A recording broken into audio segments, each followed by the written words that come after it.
সাহাবী এসে বলে, নবী ইযান লি বিজিনা, আমারে জিনার অনুমতি দেন। কিসের অনুমতি? কার কাছে অনুমতি চাইলো?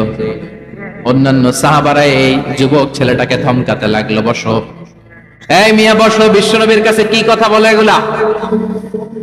ওই যুবক বসে রইল, বিশ্বনবী কাজ সারলেন, এরপর বললেন, আইনা শাবাব, ওই যুবকটা কোথায়, এদিকে আসো, কি চাইছো বলো। কয়, বিশ্বনবী আপনি আমারে জিনা করার অনুমতি দেন। বিশ্বনবী যুবকটারে কাছে ডেকে আনলেন, বললেন, ও যুবক, তোমার ঘরে বোন আছে কিনা? কয়, আছে। তোমার বোনের সাথে কোনো পুরুষ জিনা করুক, তোমার কেমন লাগবে? সে বলে, আমি এই পুরুষটারে হত্যা করব। হত্যা করবা? ওকে, ডান। তোমার ঘরে মা আছে কিনা? আছে। তোমার মায়ের সাথে পর পুরুষ জিনা করবে, কেমন লাগবে? কয়, আমি সাইজ করবো ওরে। তোমার ঘরে স্ত্রী আছে কিনা? আছে। তোমার স্ত্রীর সাথে যদি কেউ জিনা করে কেমন লাগবে? বলে, আমি তারে ছাড়বো না। বিশ্বনবী বললেন, তাহলে যেই মহিলার সাথে তুমি জিনা করবা সেও তো কারো বোন, সেও তো কারো স্ত্রী, সেও তো কারো মা, ঠিক কিনা? সুবহানাল্লাহ, হোয়াট এন ইন্টেলেকচুয়াল ক্যাপাসিটি। যুবক বলে, তাই তো, এইভাবে তো ভাবি নাই। আমি যার সাথে পাপ করব সেও তো কারো বোন হবে, সেও তো কারো মা হবে, সেও তো কারো স্ত্রী হবে। ও নবী, আপনি আমারে মাফ করে দেন, আমার জন্য দোয়া করে দেন যেন তাকওয়ার উপর জীবন প্রতিষ্ঠা করতে পারি। লজিক্যালি জিনিসকে সলভ করার চেষ্টা করতে। মুআয ইবনে জবালকে বিশ্বনবী সাল্লাল্লাহু আলাইহি ওয়াসাল্লাম ইমাম বানিয়ে পাঠালেন। উনি ইমামতি করতে গেলেন এক মসজিদে। মাগরিবের সালাতে উনি লম্বা কেরাত পড়লেন। এশার নামাজ শুরু করলেন সূরা বাকারা দিয়ে, কোরআনের সবচেয়ে ছোট সূরা। হ্যাঁ, বড়? কত বড়? বিশাল বড়। এখন ওই এলাকার মুসল্লিরা ছিল কৃষক মুসল্লি।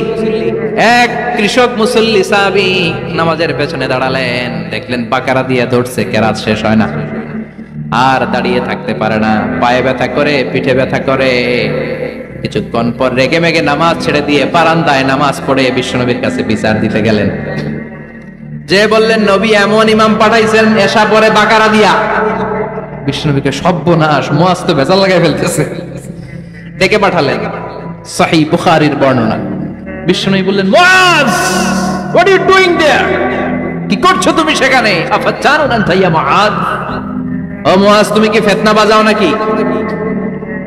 তুমি কি ফিতনা ছড়াচ্ছ নাকি?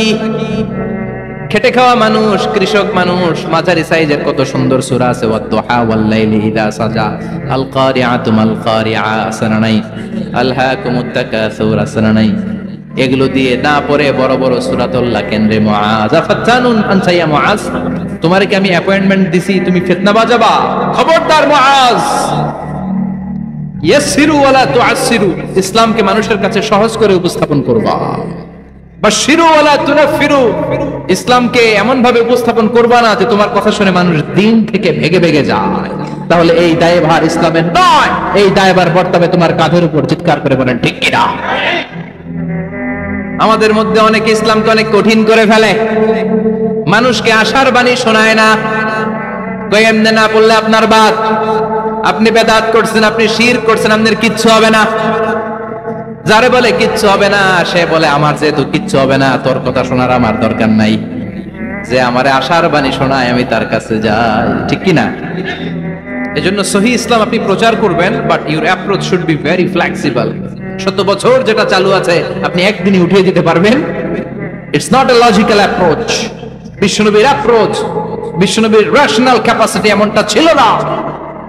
সহজভাবে বুঝাবেন। আদ-দীনু ইউসরুন লা উসরা ফি, দিনটা হলো সহজ, দিনের মধ্যে কাঠিন্যতা নাই। সুবহানাল্লাহ, কি ক্যাপাসিটি! আমি যেমনি আপনাদেরকে নিয়ে বসে ওয়াজ করতেছি, বিশ্বনবী ওয়াজ করতেন, তবে সংক্ষিপ্ত ওয়াজ। আমরা আধা ঘন্টা করে যদি রাখতে চাই, হুজুর আরো আধা ঘন্টা করেন। তো আরো আধ ঘন্টা করে যদি শেষ করতে চাই, হুজুর আর 10 মিনিট করেন। হুজুর ওয়াজ অনেক টেস্ট লাগে, হুজুর নামাজ টেস্ট লাগে না। আচ্ছা না নাই? ওয়াজ ভাল লাগে, নামাজ ভাল লাগে না, কিন্তু বিশ্বনবীর ওয়াজ ছিল সংক্ষিপ্ত। আর বিশ্বনবী বলতেন, one of the minor sign before the day of judgment, your lecture will be longer, your সালাত উইল বি শর্টার। কিয়ামতের আগে তোমাদের লেকচার, ইসলামী লেকচার লম্বা হবে, নামাজ হয়ে যাবে সংক্ষিপ্ত। এই আলামত সমাজে আছে না নাই? বিশ্বনবী সংক্ষিপ্ত কথা বলতেন, আর ওনার বুদ্ধিবৃত্তিক ক্যাপাসিটি কাজে লাগিয়ে তিনি বুঝাতেন, হাত দিয়ে ইঙ্গিত করতেন। আঙ্গুলের বিভিন্ন ব্যবহার সমাজে আছে না নাই? এরকম করলে এটা লাইক বলে না, এরকম করলে বলে ডিসলাইক। আবার ক্রিকেটে এরকম করলে কয় ছক্কা, আবার একটা উড়াইলে কয় তুই যা। একটা মানে কি? আবার বিজয় দেখায় কেমনে? কথা কন, ভিক্টরি আছে না নাই? বিশ্বনবীও এটাকে মডার্ন টিচিং মেথডোলজি বলে। আধুনিক শিক্ষা পদ্ধতিতে এখন দেখবেন যে আগে ব্ল্যাক বোর্ডে লিখতো, এখন হোয়াইট বোর্ডে লিখে মার্কার দিয়ে। আগে বই থেকে বুঝাতো, এখন ভিজুয়ালাইজ করে, ভিডিও দেখিয়ে শেখানো হয়, ঠিক কিনা? বিশ্বনবী এটা করতেন। বিশ্বনবী একবার কিয়ামতের ওয়াজ করছেন, দুইটা আঙ্গুলকে এরকম করে বললেন, আনা বুইসতু আনা ওয়াসসাআতু কাহাতাইন, এই দুইটা আঙ্গুল যেমনি কাছাকাছি, আমি এবং কিয়ামত এরকম কাছাকাছি নাজিল হয়েছি।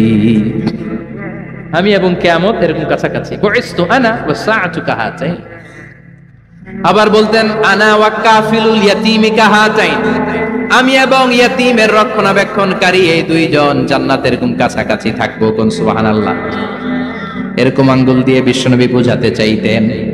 আবার মাটির মধ্যে খেজুর গাছের ডালা দিয়ে লম্বা একটা দাগ টানলেন, ডানে বায়ে অনেকগুলো দাগ টানলেন। সাহাবারা বললেন, এটা কি? বিশ্বনবী বললেন, এই যে দাগটা দেখলা, এই দাগটার নাম হলো সিরাতুল মুস্তাকিম। চিল্লায় বলেন, এই দাগটার নাম কি? সিরাতুল মুস্তাকিম। আর ডানে বায়ে ছোট ছোট যে দাগগুলো দিলাম, এগুলো হলো সুবুলুশ শয়তান, শয়তানের রাস্তা। সিরাতুল মুস্তাকিমে উঠলে শয়তানের রাস্তা থেকে অনেক হাতছানি আছে না নাই? ডানে বায়ে তাকানো যাবে না। সিরাতুল মুস্তাকিমে যে তুমি উঠেছো, চলতে থাকে বা চলা শুরু হলো দুনিয়াতে, শেষ হয়ে যাবে জান্নাতে। বিশ্বনবী মাঝে মাঝে বোঝানোর জন্য প্রশ্ন করতেন, কারণ প্রশ্ন ছুড়ে দিলে মানুষের মধ্যে জানার আগ্রহ বাড়ে না কমে? কথা বলেন। আমি যদি একটা প্রশ্ন করি আর বললাম উত্তর দেন, কেউ পারতেছেন, একটু ঠেকা ঠেকা ভাব, ঠেকে যাচ্ছেন, তখন হুট করে উত্তরটা বললে এটার জীবনে ভুলবেন না, ভুলবেন? কারণ ওই যে ঠেকছেন, শিখছো কোথায়? ঠেকছি যেথায়, ঠিক কিনা? বিশ্বনবী প্রশ্ন করতেন। বিশ্বনবীর এই প্রশ্নটা বলে শেষ করছি। বিশ্বনবী সাহাবাদের মাঝখানে ওয়াজ করতেছেন আর বলতেছেন, ইন্না মিনাশ শাজারি শাজারা লা ইয়াসকুতু ওয়ারাকুহা মাসালুহু কামাসালিল মুসলিম। বললেন, আমাদের এই ভূখণ্ডে এমন একটা গাছ আছে, যেই গাছের পাতা ঝরে না, এই গাছের দৃষ্টান্ত মুমিনের দৃষ্টান্তের মতো। বলো তো গাছটা কি? কে জানো? কেউ কথা কয় না। কি গাছ? কি গাছ? কেউ কথা কয় না, কেউ বলতে পারে না। কেউ বলে শাজারাতুল বাওয়াদি, ওই ক্যাকটাস গাছ, পাহাড়ি গাছ, ওই গাছ, সেই গাছ, কেউ বলতে পারে না। বিশ্বনবী বললেন, কেউ পারো নাই? সঠিকটা শুনে নাও, ইন্নাহা নাখলা, এটা খেজুর গাছ। সুবহানাল্লাহ পড়েন। সাহাবীরা ভাবছে এটা তো ঘরের পাশে আছে, এটা মনে কয় নাই। সব ঘরের চিপায় আরব দেশে খেজুর গাছ, সাহাবারা ভাবছে এটা তো ঘরের গাছ, এটা মনে হয় জিজ্ঞেস করে না, এজন্য দূরে দূরে চিন্তা করছে। কোন সুবহানাল্লাহ। সব সাহাবীরা বাড়িতে ফিরে গেলেন। ওমরে ফারুক, ওনার ছেলে আব্দুল্লাহ ইবনে ওমরও গেল। আব্দুল্লাহ বলে, আব্বা, বিষ্ণুবী যে জিজ্ঞেস করেছিল, বলো তো কোন গাছের পাতা ঝরে না, যে গাছের দৃষ্টান্ত মুমিনের দৃষ্টান্তের মতো? আপনারা কেউ পারেন নাই, আমি কিন্তু জানতাম এটা খেজুর গাছ। ওমরে ফারুক বললেন, বেটা কইলি না কেন? কইতে পারলে নবীর সামনে আমার কলিজাটা এত বড় হয়ে যেত। আমার কলিজার টুকরা ছেলে পেড়েছে, কেউ পারে নাই। আব্দুল্লাহ বলে, বাপ চাচা আপনারা কেউ পারেন না, আমি কই কেমনে? শরম লাগছে, শরম। সুবহানাল্লাহ কইবেন না? QA session, questioning answering session করে বিশ্বনবী সাহাবাদেরকে শিখাতে চাইতেন। এজন্য এ নবী এমন নবী যে নবীর পুরো জীবনের প্রতিটি ইঞ্চি ইঞ্চি জায়গাতে আমাদের জন্য শিক্ষা আছে না নাই? হৃদয়ে নত হও, অশ্রু ছাড়ো, প্রভুর শরণে হৃদয় গাড়ো। সে যে দায়ে নত হও, অশ্রু ছাড়ো, প্রভুর শরণে হৃদয় গাড়ো। প্রাণ খুলে সব ব্যথা বলো প্রভুকে, বলো প্রভুকে। রাত কি কেটে যাবে ঘুমে অলসে রাত কি কেটে যাবে ঘুমে অলসে, তুমি কি জানবে না তোমার নিজেকে প্রভুকে, রাত কি কেটে যাবে ঘুমে অলসে। ঠিক কিনা? ঘুমে অলসে আমাদের রাত কেটে যায়, সেজদা দেওয়ার সময় নাই। কখন প্রভুর দরবারে হাজিরা দেব, কখন সেজদা দেব? আল্লাহর হাবিব সাল্লাল্লাহু আলাইহি ওয়াসাল্লাম বললেন, আকরাবু মা ইয়াকুনুল আবদু মির রাব্বিহি ওয়া হুয়া সাজিদ ফাকসিরু ফীহি দুআ। তোমরা যখন সেজদায় লুটিয়ে পড়ো তখন তোমরা আল্লাহর সবচাইতে কাছে চলে যাও, এজন্য ওই সময় বেশি বেশি আল্লাহর কাছে চেয়ে নাও। সুবহানাল্লাহ পড়েন। মনের যত আকুতি আছে, যত জ্বালা আছে, যত বেদনা, সেজদায় পড়ে আল্লাহরে বলার দরকার আছে না নাই? কারণ কেউ যেটা শোনে না, শোনে কে? পরীক্ষায় ভালো করতে চান, সেজদায় লুটিয়ে পড়ে আল্লাহরে বলেন। নেককার স্ত্রী চান, সেজদায় পড়ে আল্লাহরে বলেন। নেককার সন্তান চান, সেজদায় লুটিয়ে পড়ে আল্লাহরে বলেন।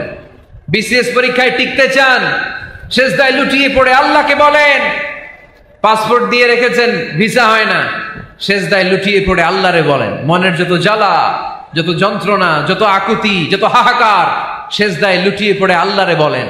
কারণ আল্লাহর দরবার এমন দরবার, এই দরবার থেকে কেউ কোনোদিন খালি হাতে ফিরে না। চিল্লায় বলেন ঠিক কিনা?